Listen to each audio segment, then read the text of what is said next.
Se suponía que era solo otra caja de documentos olvidados, archivos desclasificados por el tiempo, sin peso ni valor, hasta que alguien decidió leerlos. Entre carpetas polvorientas y papeles amarillentos, un nombre se repetía con una frecuencia perturbadora: Proyecto Solaris, un programa que oficialmente nunca existió. Las anotaciones estaban fragmentadas, como si algo hubiese sido borrado apresuradamente. Pero allí estaban términos como exposición controlada, capas subcutáneas y comportamiento celular atípico, todo relacionado con astronautas de los años 60, no solo estadounidenses, también soviéticos, una colaboración que no debería haber ocurrido. Y entonces, en la esquina de una página con papel carbón, la frase «Niveles de radiación probados por encima del protocolo Hiroshima», una anotación escrita a mano, con tinta azul temblorosa. Era el comienzo de algo mucho más grande, mucho más oscuro. El año era 1958. La carrera espacial apenas comenzaba. Pero entre bastidores, la verdadera guerra se libraba en el subsuelo, no entre las estrellas. Un memorando ultrasecreto circuló entre las manos de generales, directores de la NASA y agentes de inteligencia militar. El título: Viabilidad del acondicionamiento biológico en ambientes radiactivos suborbitales. Su contenido no solo describía la posibilidad de exponer voluntarios a la radiación en entornos controlados, sino la necesidad de hacerlo antes de cualquier misión tripulada real. ¿La justificación? Seguridad nacional ante la inminente superioridad tecnológica soviética. Un pretexto que ocultaba intenciones más crueles. Al final del memorando, 3 firmas, todas ilegibles, pero un nombre podía descifrarse bajo luz negra: Dr. Clemens Boll, un físico alemán reclutado en secreto por la Operación Paperclip, el mismo hombre que trabajó en experimentos con radiación en el campo de concentración de Dachau.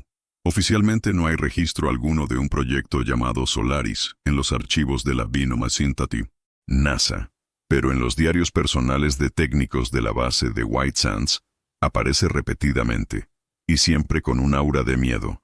Solaris era un ensayo biológico espacial, conducido en entornos subterráneos con simulaciones de radiación solar intensa y microgravedad parcial. Las pruebas no involucraban solo cobayas animales. El memorando descubierto hacía referencia a sujetos humanos en fase alfa, una nomenclatura común en los experimentos de control mental del MK Ultra. El objetivo, declarado: mapear los límites del cuerpo humano ante la radiación cósmica. Pero había algo más, algo que no constaba en los informes. Algunos documentos sugieren que Solaris investigaba la capacidad de adaptación genética en respuesta a la radiación extrema, y que los resultados fueron tan anómalos que partes del proyecto fueron inmediatamente ocultadas bajo jurisdicción militar. La existencia misma de los voluntarios fue borrada. Pero ¿y si uno de ellos aún estuviera vivo?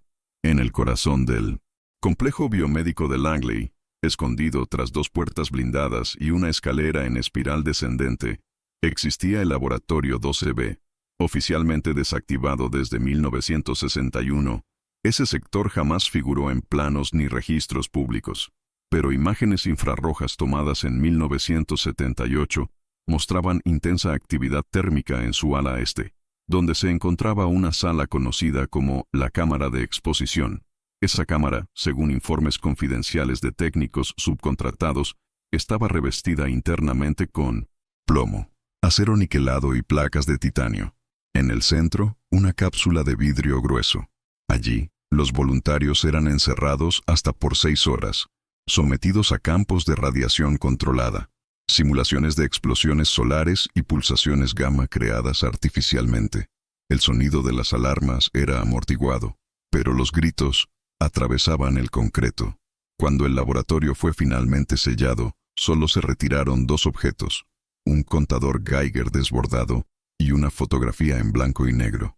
La imagen mostraba a un hombre delgado, desnudo de cintura para arriba, con los ojos cerrados y los brazos abiertos, como si se estuviera entregando a la luz que lo devoraba.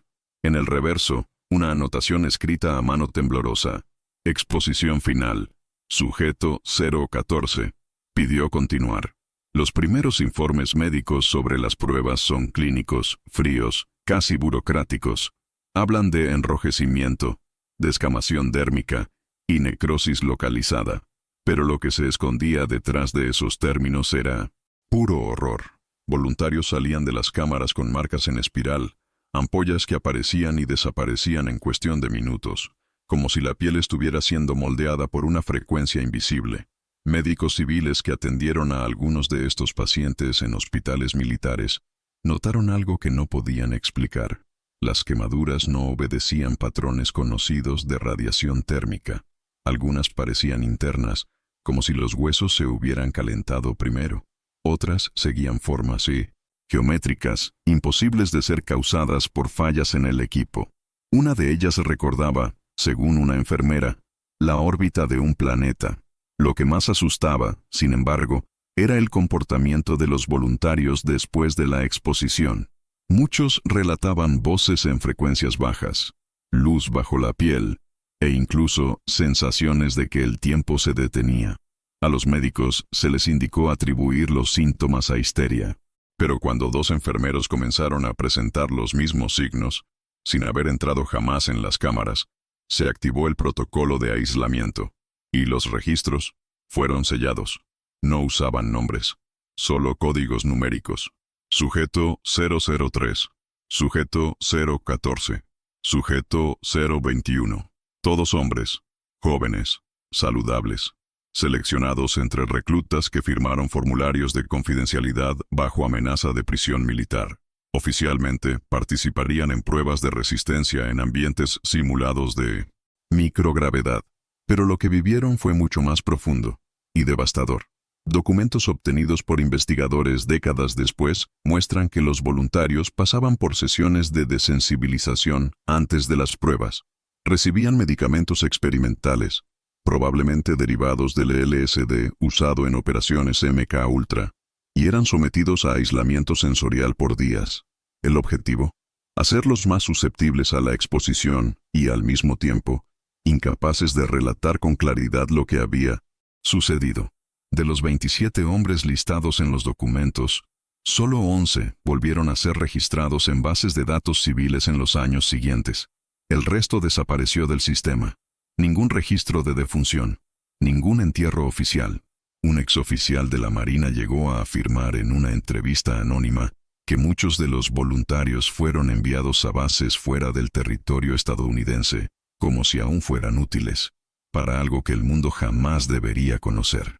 Las autopsias de los voluntarios fallecidos no se realizaban en hospitales, ni por médicos comunes. Informes internos de un instituto médico militar en Fort Detrick revelan que los cuerpos eran enviados a laboratorios subterráneos, donde equipos compuestos por científicos extranjeros, muchos de los cuales sin identidad formal, realizaban los procedimientos bajo vigilancia extrema. Los informes de esas autopsias no mencionaban órganos, ni sangre. En su lugar, hablaban de calcificaciones anómalas, materia subdérmica, fluorescente, y expansión pulmonar más allá de la capacidad humana. Uno de los casos más impactantes describía a un voluntario cuyo corazón estaba cubierto por una fina capa metálica, no implantada, sino crecida allí, según el patólogo. La causa de muerte fue registrada como colapso sináptico total. Curiosamente, sobrevivió el audio de una de esas autopsias. En él, se escucha una voz masculina diciendo: él seguía consciente, incluso después de que el corazón se detuvo. Los ojos aún respondían a la luz. Tras esa frase, hay una larga pausa, y un sonido agudo, como interferencia eléctrica. El resto de la cinta fue corrompido. Nadie sabe, o revela, quién era el hombre sobre la mesa. En el verano de 1962, tuvo lugar una reunión secreta en una base aérea cercana a Houston. Presentes: 3 directores de la NASA, 2 oficiales de la CIA y un hombre identificado solo como Dr. Voss. Ese encuentro fue registrado en un documento con la etiqueta Classified Ultra, filtrado años después por un exfuncionario de inteligencia estadounidense. El tema: integración de protocolos biomédicos con objetivos de seguridad nacional. La reunión no trataba sobre cohetes ni sobre satélites, sino sobre cuerpos, sobre pruebas, sobre control mental bajo estrés extremo. La CIA quería adaptar los descubrimientos del proyecto Solaris a técnicas de condicionamiento psicológico. Se creía que la radiación, en niveles precisos, podía alterar la percepción temporal y abrir brechas para la manipulación mental. La NASA dudó, pero no negó. Al final del encuentro, se firmó un acuerdo conocido como Acta Umbra. Poco se sabe sobre sus términos, pero documentos posteriores indican que, desde ese momento, parte del control sobre las pruebas a astronautas pasó a ser supervisado por inteligencia. En otras palabras, ya no se trataba de ciencia, sino de guerra psíquica. Y los cuerpos eran el campo de batalla. Existe una lista, nombres tachados, códigos truncados, un documento hallado en un archivo digital de la Fuerza Aérea, accedido por accidente durante un escaneo rutinario. En la parte superior, el sello del Departamento de Defensa. Debajo, el título, Individuos retenidos, Protocolo Solaris, 1961-1974. Son 27 nombres, solo 3 con apellidos legibles. El resto, códigos como VEX-08, Orpheus 3 y Célula D. Lo más perturbador no es el número de 1900 desaparecidos, sino las observaciones junto a cada nombre. Algunas frases son directas, transferido a zona alfa, otras, inquietantes, en proceso de reversión, y actividad neural detectada en ausencia cardíaca. Una de las últimas líneas, casi ilegible, decía, luz presente bajo la piel, debe mantenerse en oscuridad total.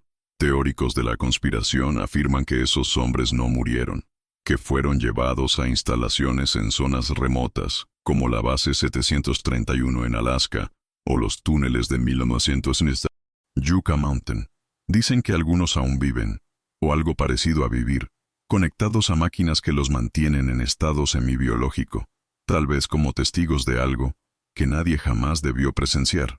En 1989, se encontró una caja metálica entre los escombros de una instalación desactivada cerca del desierto de Mojave. Dentro, 5 cintas de carrete magnético, etiquetadas con códigos como SLRS04A. Al ser restauradas por expertos en audio analógico, revelaron contenido fragmentado, pero profundamente perturbador. Eran grabaciones hechas dentro de las cámaras de exposición. Los audios comenzaban con instrucciones protocolares, voces frías leyendo términos técnicos, como dosis incremental de 320 mAh, o activar campo electromagnético de contención. Pero, de fondo, surgían sonidos humanos, respiración acelerada, quejidos ahogados. En una de las cintas, un grito largo que se transforma en un sonido inhumano, como si las cuerdas vocales hubieran perdido su forma. Los técnicos, que escucharon las grabaciones, reportaron mareos, náuseas y sueños repetitivos con luces pulsantes. La más extraña de todas, sin embargo, contenía un tramo de silencio absoluto. Ningún sonido, ni ruido de fondo. Solo, en el último segundo de la cinta, una voz susurrada, casi imperceptible. Ellos están aquí, dentro. ¿Quién dijo eso? ¿Y qué significaba exactamente con dentro? Hasta hoy, esa cinta se guarda en una zona restringida de un centro de investigación de la Fuerza Aérea.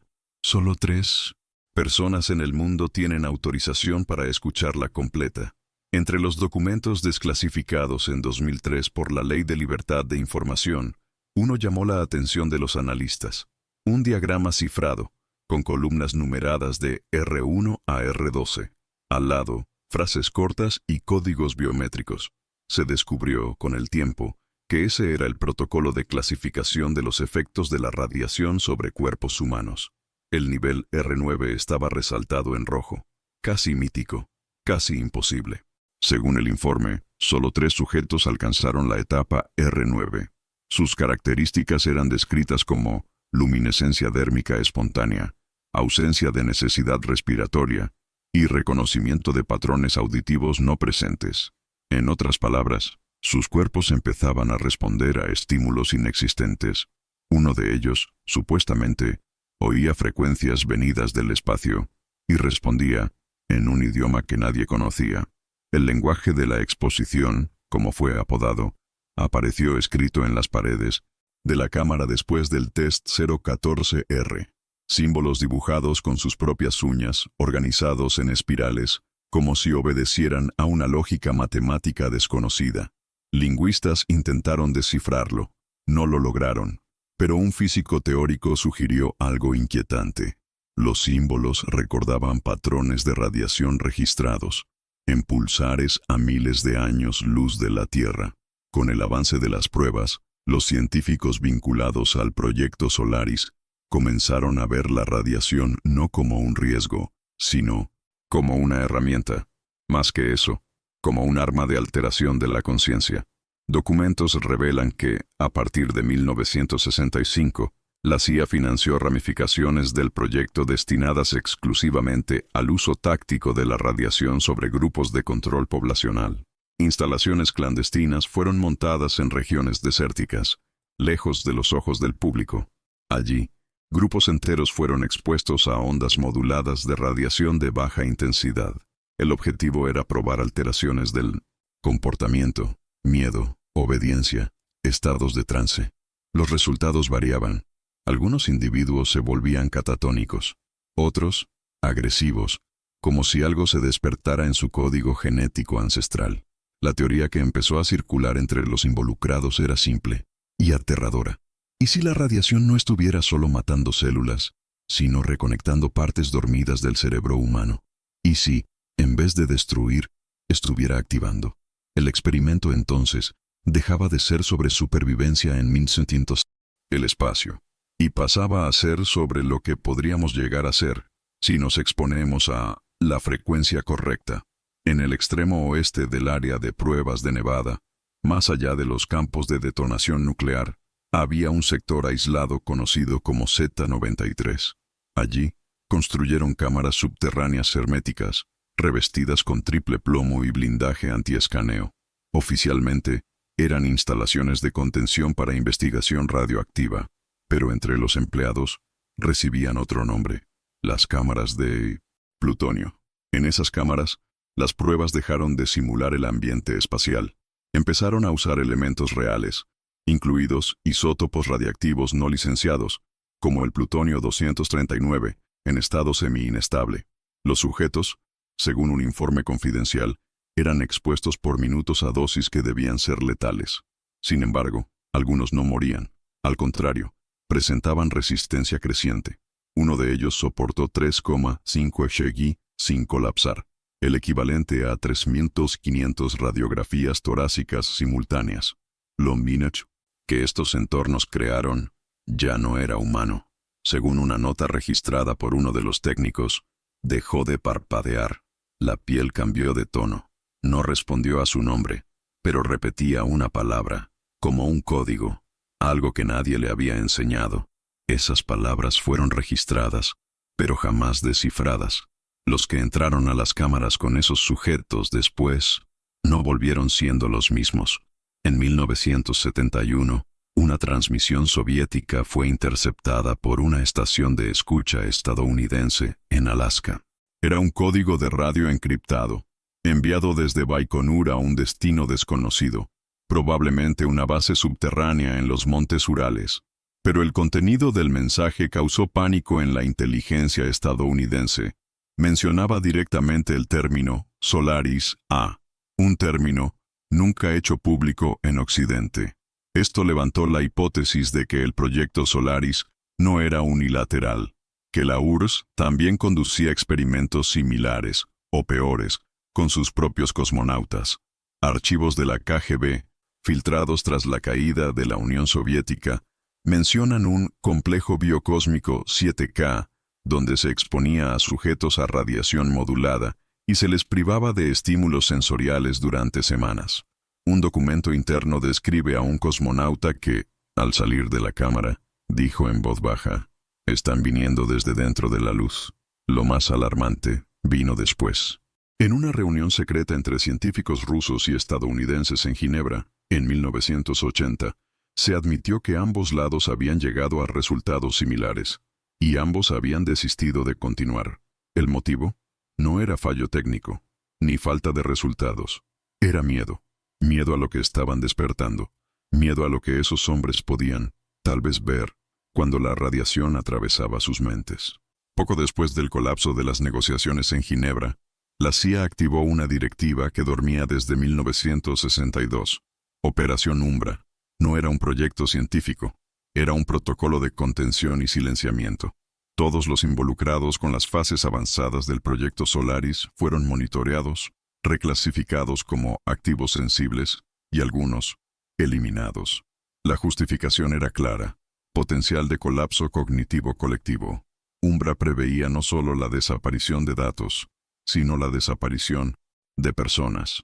Científicos, técnicos y hasta familiares de voluntarios comenzaron a desaparecer, cambiar de nombre o morir en circunstancias sospechosas.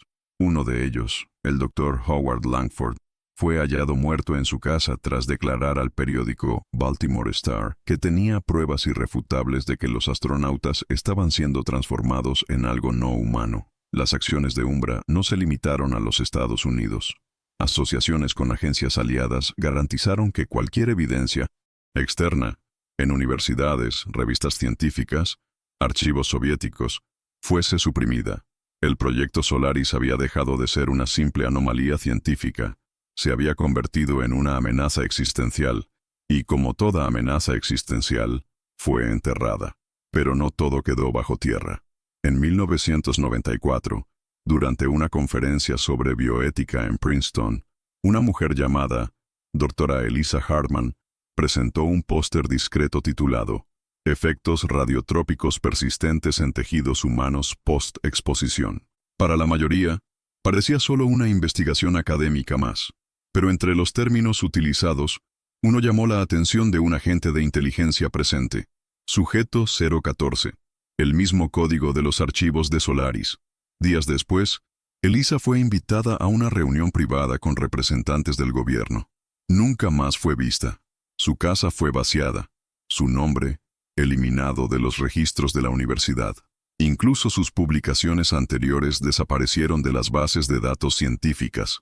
Todo, como si nunca hubiese existido. El caso jamás fue investigado oficialmente. Años después, un exprofesor afirmó haberla visto con vida, en una instalación médica de alta seguridad en Virginia Occidental. Estaba visiblemente alterada, decía frases incoherentes, pero repetía una con una claridad escalofriante. Ellos quieren nacer dentro de la radiación. Nadie sabe con certeza qué significa eso, pero algunos teóricos creen que Eliza fue la última científica en comprender completamente los efectos colaterales del Solaris, y por eso tuvo que ser silenciada. El simulador de gravedad cero de la NASA, instalado en una de las torres de Langley, fue escenario de innumerables pruebas con astronautas, pero entre 1970 y 1972 fue utilizado para algo diferente. Imágenes térmicas mostraban alteraciones inexplicables en las temperaturas internas de la cámara, incluso sin cuerpos presentes. Las alarmas se activaban solas.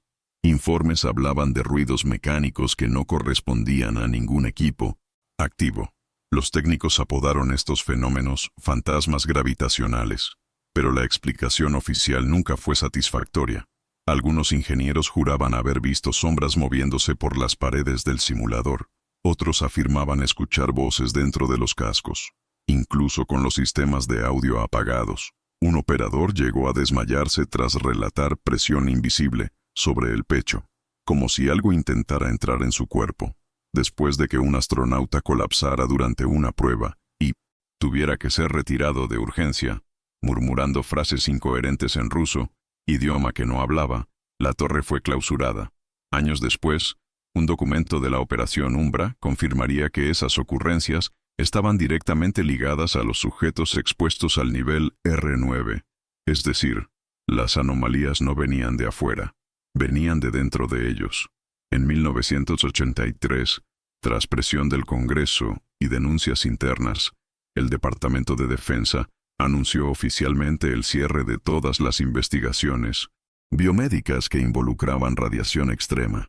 Pero eso fue solo el fin público. La realidad, como siempre, quedó enterrada.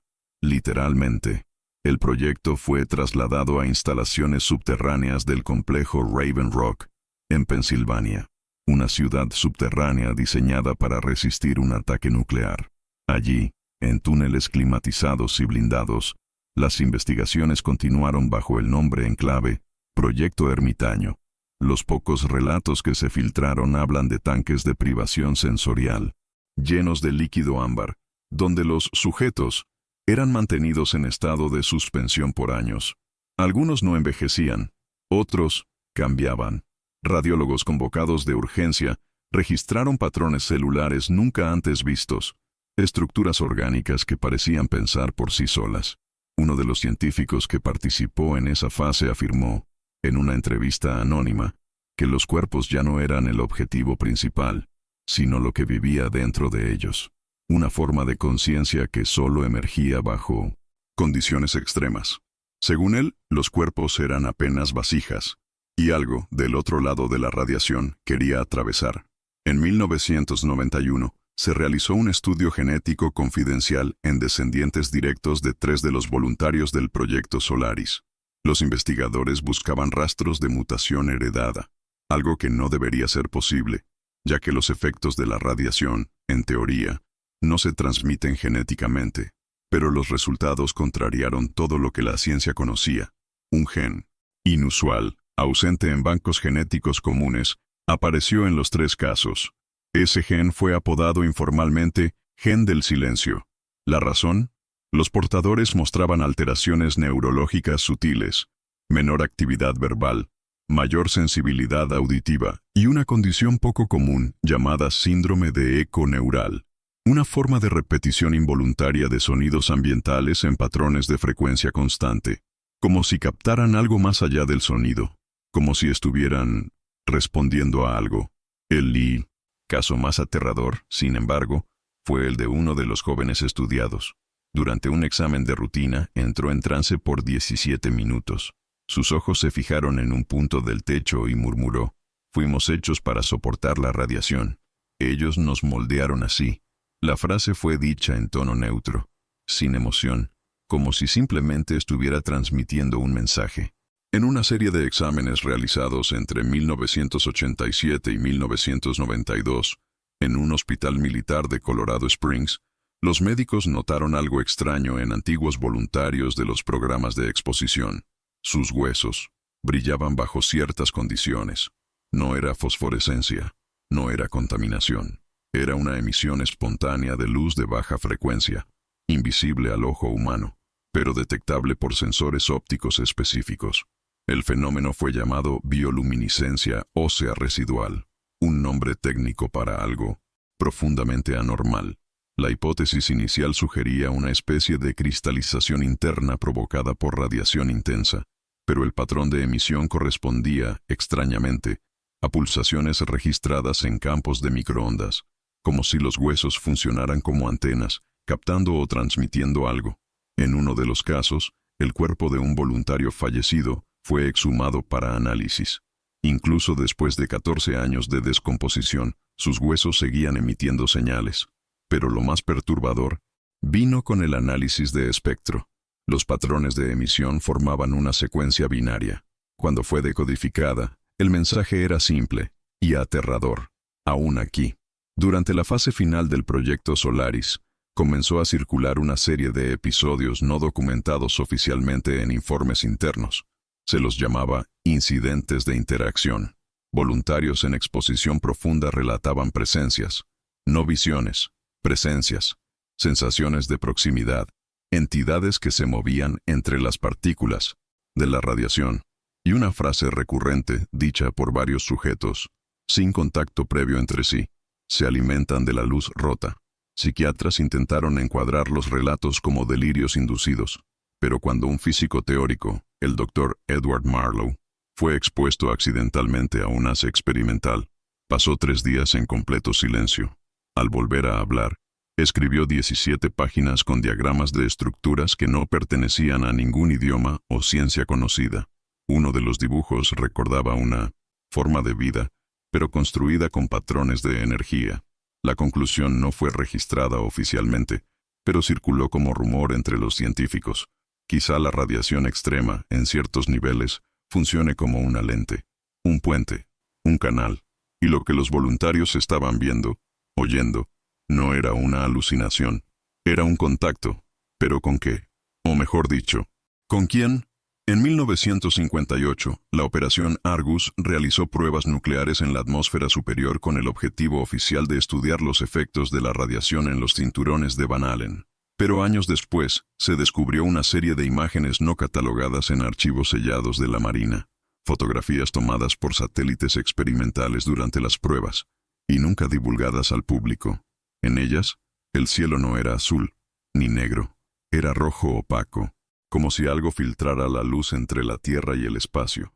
En algunas de esas imágenes, aparecen formas geométricas no identificadas flotando cerca de las zonas de detonación. No eran satélites, no eran fallas del filme. Un especialista en imagen digital de la NSA declaró en una grabación filtrada: estas formas reaccionaron a la explosión, se movieron, la radiación las atrajo. Y más, las fotos mostraban un detalle casi imperceptible, una estela de luz descendiendo desde la estratosfera, directo al Océano Atlántico Sur. Ese punto de impacto coincidía con la zona donde, décadas después, se registrarían los fenómenos de la anomalía del Atlántico Sur, una región donde los satélites frecuentemente pierden señal y los sistemas eléctricos fallan. Para algunos, una coincidencia; para otros, el lugar de entrada, un portal dejado abierto por las explosiones, o peor, una invitación respondida. En 1997, se creó una comisión especial para investigar abusos en experimentos médicos conducidos durante la Guerra Fría. Entre los miles de documentos analizados, había un informe de 134 páginas titulado Interacciones radiogénicas de tercer orden. Pero al llegar a la comisión, el documento estaba incompleto, literalmente rasgado a la mitad. Faltaban 67 páginas, las más importantes. Las páginas restantes describían casos de individuos con alteraciones conductuales severas tras exposición a radiaciones específicas.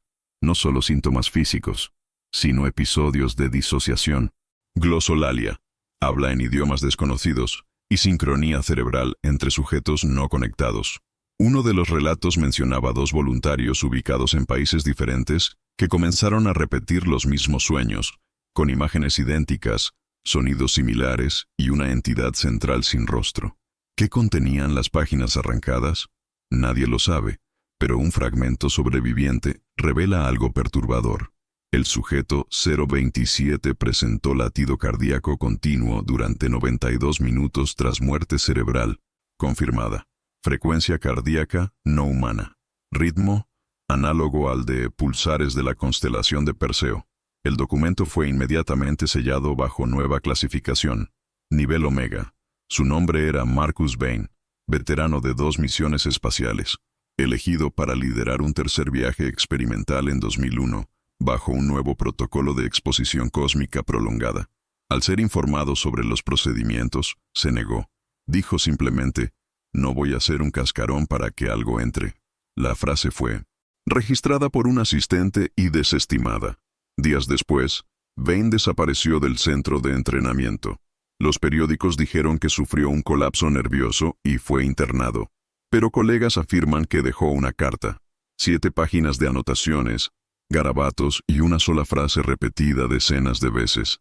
Ya están aquí, pero quieren nuestros ojos. La carta nunca fue divulgada. Un periodista que intentó publicar el caso sufrió un accidente doméstico 2 días después. Su archivo digital fue borrado por completo. Hoy no hay registro oficial de la existencia de Marcus Bain en la NASA. Su nombre fue removido de listas, fotos, videos. Pero un exfuncionario reveló que su expediente aún existe, con la etiqueta individuo potencialmente expuesto, no adquirido, como si hubiera escapado de algo que ya lo había elegido. A pesar de todos los silenciamientos, documentos ocultos e instalaciones desactivadas, una pregunta permanece sin respuesta. La radiación sigue activa, y no estamos hablando de partículas físicas. Hablamos de frecuencias, de patrones energéticos que continúan siendo detectados en áreas específicas, siempre cercanas a antiguos sitios de prueba del proyecto Solaris.